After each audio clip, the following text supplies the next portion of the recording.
History remembers Cleopatra as a woman of beauty, a seductress who used love to control powerful men. But that story was written by her enemies.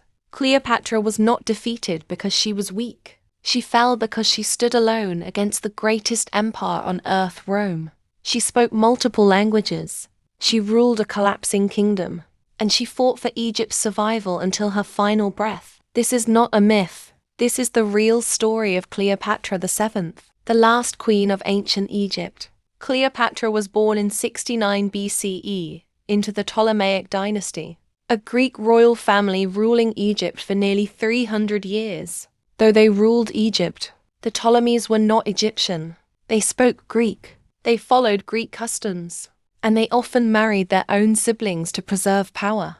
By Cleopatra's time, Egypt was rich in grain and gold, but politically fragile.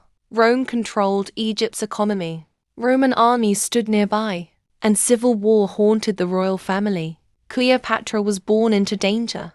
Unlike many rulers before her, Cleopatra chose a different path. She was highly educated.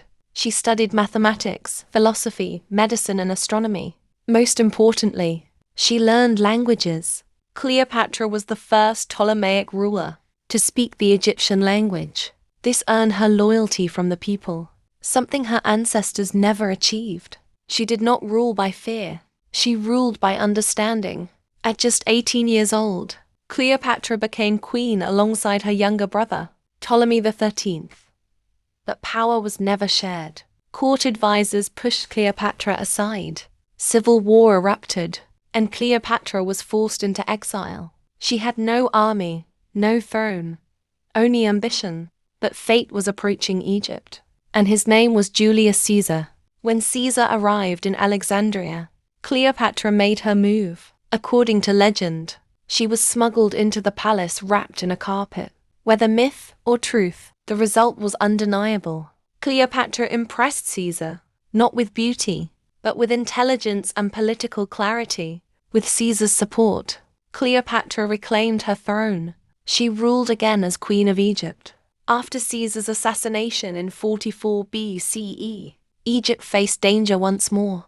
Rome fractured, and Cleopatra needed a new ally. She found one in Mark Antony. Their relationship was both romantic and strategic. Together, they ruled the Eastern Mediterranean. But Rome watched closely. Antony's rival, Octavian, painted Cleopatra as a dangerous foreign queen, corrupting a Roman hero. The propaganda worked.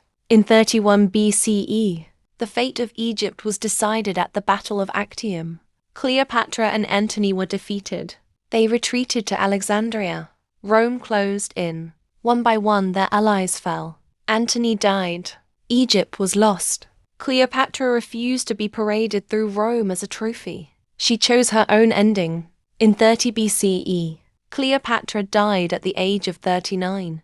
With her death, the ancient kingdom of Egypt ended. It became a Roman province. Cleopatra did not fail because she lacked power. She failed because she stood against history itself. If you enjoy deep cinematic history stories like this, like the video, subscribe to the channel.